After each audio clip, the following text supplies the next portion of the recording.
We are Lagos Talks 91.3. Let's talk. Ladies and gentlemen, boys and girls, welcome to the most exciting sports show on the planet. It's Sports Zone. It's live and it's on Lagos Talks 91.3 FM. Yeah. It's the most exciting sports show on the planet, whether you like it or not. My name is Adu, and you're welcome to the show.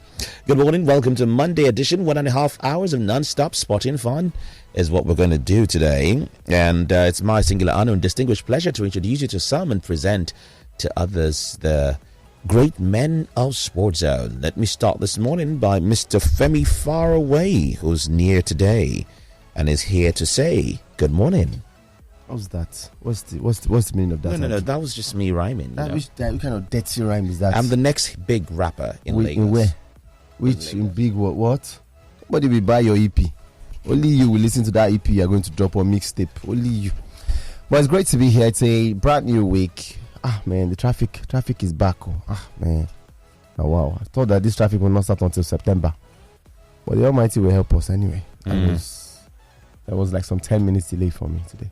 10 minutes delay. Well, I hear that people who are coming in from the axis of out of town are probably, going to feel it more. All that Berger, Opeak, those places.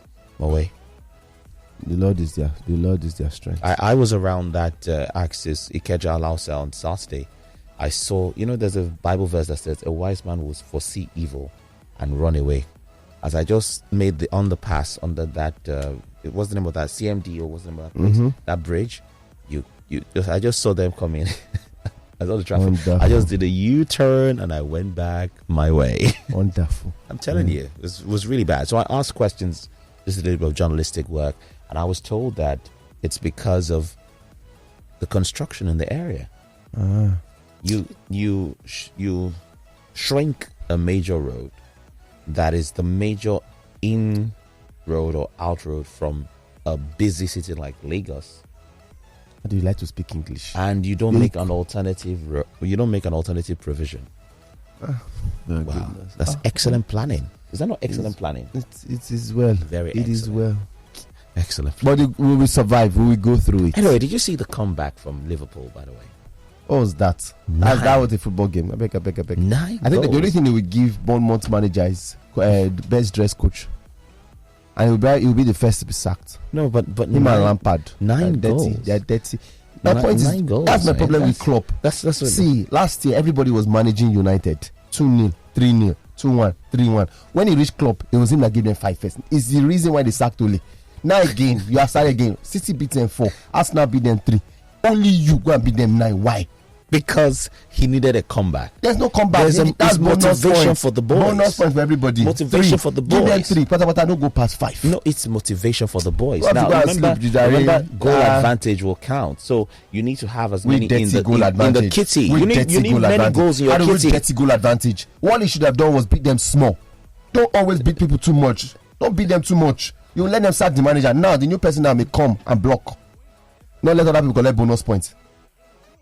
What's annoying that Salah they scored 9, Salah did not score 1. I was so shocked. FPL captain did not score 1. I was so shocked that he didn't score. That was one of the reasons I'm angry. Because if Salah scored 5, I won't be worried. I captain Salah did not score 1. Diaz didn't score. Trent scored. You did not score. And contrary to his previous performances in the other games that were draws, and he scored. He scored. Why, Lord? Why? You didn't. Oh, Sheba Fan Urumole. I spoke Yoruba today. Anyway, welcome to the show. Also in the building this morning is the man who's the rave of the moment. And I mean like literally the rave of the moment. Because if I look at his footwear, almost could amputate his feet just to take it. Anyway, Joseph Faulkner is here. Good morning. I love and what he did before he says anything. You know that the footwear rhymes with what he where he was on Thursday. Oh, yeah. It's obvious that when he was done. Just do it, right? Just do it, so. What do you have to say about your footwear? I have nothing to say to you. Did you get it from that store? I do not have anything to say. Termites or ants, or they're ants. And it's symbolic. Oh wow! To what? What you did? It's sugary. The ant force. The ant force. You know the story of the ant. Yeah. Even it's in the Bible. How they're a team. They work together. So that's just the bottom line. Bottom line. He shows the shoe. What time Ooh, Joseph shows his shoe. You guys need to go see this on YouTube. You want to zoom in? You have to see it on YouTube. I like the pay me. Oh yeah, drop out. We need to call the guru. The guru need to investigate. Actually, investigate you. Check you. Big shout out to Benga Deku, by the way. Beautiful artist. A young man I met recently. He's an artist, an upcycle artist. That's what they call them. Was it there on Thursday? Yeah, it was there on Thursday. And we've been talking. Did you take any numbers on Thursday? Since then. Oh yeah, good numbers. Good numbers. Had some very interesting. Had some very interesting. You took the answer. Had some very interesting conversation. Now, guys, if you love the arts and upcycle arts, in particular recyclable arts, follow Benga Deco on Instagram and you won't regret it. He actually did the design on the sneakers. Great guy, and so he's like and talking to him and talking to no, he has his own thing. So how did you do this? We liked it. We wanted it. We wanted it. Crazy. Small money has entered your hand to speak like this. So amen in Jesus' name. Amen. Jesus' name to God says. By the way, it was a very restful week for me. I did a lot. By yesterday night, I started asking myself, haven't I slept more than enough like this? And I couldn't sleep in the night. But man, it was a restful weekend. But there's a story that troubled me that I saw in the middle of the night while I couldn't sleep. So I was on Twitter. And I saw the story about a medical person, I think he's a doctor or something, that was traveling. And between Benin and Onitsha, he was arrested by some policemen, and they stopped him, they searched him, he identified himself, tried to let them know he's a medical person. So I think the confidence of having introduced himself and whatever, he opened where he keeps his medicines, his drugs. And those ones said, oh, these are controlled drugs, blah, blah, blah, blah, that, the usual police way, he has to settle. So he started making calls to try and look for somebody to save him. And somehow they collected his phone while he was making one of those calls. And they told him nobody was coming to save him there. And I can identify with that because a group of policemen had told me that before at the roundabout around past midnight. I went to drop one of our colleagues one of those nights when NSAS was just going and all of that. And because I have a Pasadena drive, there was no transport. So I went to drop him. Our guy is in the next studio. Our guy in the next studio. And I went to drop him. And on my way back, they stopped me. And this same statement. They said, nobody will save you at this time. So the guy eventually paid some money, paid 50,000, and they let him go. And the police PRO was saying, why will he pay? Why should he pay? And I'm like, is it that they live in a bubble, or they just deliberately do this, and all of that? Because you know how your men on the streets behave. You know what they do. You know how they harass people. In front of me, I've seen police implicate a guy in something he knew nothing about. He knew absolutely nothing about. And you're telling me that why the guy paid to save his own life. He was in the middle of nowhere, and they told him already that nobody was coming to save him, and you're asking why he paid. I think sometimes in trying to do their job, and I'm talking about, and unfortunately, Benjamin is my guy. That put out that tweet, Benjamin, and then that put out that tweet. And it's painful because, this is what I tell him every now and then, that you don't just defend the police blindly. You don't just come and blame the victims. You know how your men on the streets behave. You know what they do. You can't blame people who try to look for ways to save themselves, because if anything happens to them at that point, we will hear another story, and a lot of people will believe.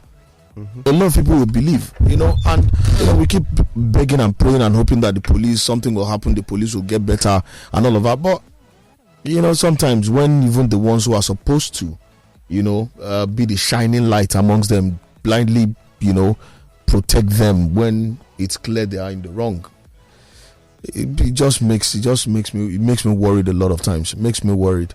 But at least good for me. All my police friends are now, all the police in my axis are now my friends. We don't fight anymore. We don't do anything. Like I would say, police is your friend. Yeah, they have truly become my friend. But the police that wanted to shoot me on Friday, what did you do?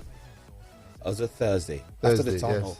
I was coming back. I had a little electrical issue in my car, So Obalende at the roundabout. Yeah. At Obalende, I was trying to park to just get it going. Call the wild technician. Yeah.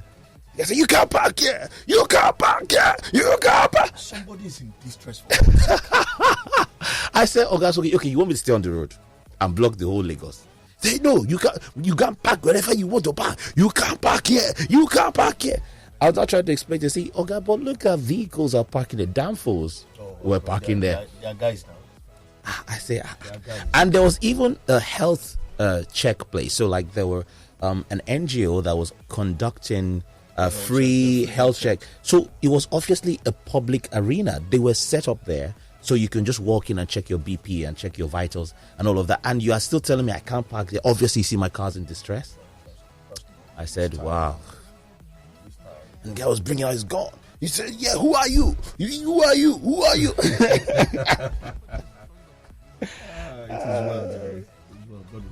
Have we got the eagle? The eagle. The eagle's on the line. Good morning, Pundit. Can you hear us? Hello. Okay, can you hear me now? No, yes, we can hear you. Can you hear me now? Yes, we can hear you now. You didn't unmute your mic before. As in, honestly, like seriously. Well, so before it was video you're hiding, now it's mic you're hiding again. Good morning, guys. First things first. A massive 70th birthday shout out to the mathematical Segun family. He was 70 on Saturday. I just can't believe it. Big Sheik is Saturday, the original Big Sheik. Fantastic guy. He's in fact, for me, he's the first, in my opinion, and consider my generation, the first superstar Nigerian footballer. I mean, Big Sheik was a superstar. He was the Kevin De Bruyne, the Haaland, all of them combined, the Ronaldo and Messi of his time. He was a fantastic footballer, and he combines that with enlightenment, articulation, very sound, well educated, and up to that is one of the best writers on the Nigerian sports scene. So I wish him all the best. We have to also wish him all the best, and he's just an all-round jolly good fellow. So Big Sheik, happy 70th birthday once again, and it's a treasure to Nigerian football and in particular Nigerian sports in general. Also a big shout out. Sorry guys for not being in the studio. I had a vehicular mishap yesterday. My fan belt caught very late yesterday night. It's coming from the mainland. A big shout out to the gentleman and his wife Tony that stopped to ask what's going on because it's a particularly dodgy area. That's where you preach Apoche, Osborne, all these area boys floating around, and all that kind of thing. But God bless people that stopped to help and all that. So yeah, nice one and all that. And sorting myself out. What else? And when I remember, I'll go by. But nice to join you guys on the Sports Zone this morning, and let's have fun. All right, and fun we will have this morning on the early edition of Sports Zone on Lagos Talks 91.3. All right, so if you want to be a part of the conversation today, there are very easy ways to do that. Some of them, you can call us. Yes, you can call us on these numbers: 0809 234 5913, 0809 222 0913, 01 515-0913 and 01-515-1913. And if you're a lady, you want to be a part of the conversation, call this number 0809-191-3913. And you can also tweet at us at Lagos Talks 913. At Lagos Talks 913, that's our Twitter handle, or you can tweet at Sports Zone 913, at Sports Zone 913. And you can be a part of the conversation this morning. Remember our WhatsApp line as well, 0809-234-5913. Remember, send your voice notes. These days, I enjoy listening to your voices more than reading your messages. We are Lagos Talks 91.3. Let's talk.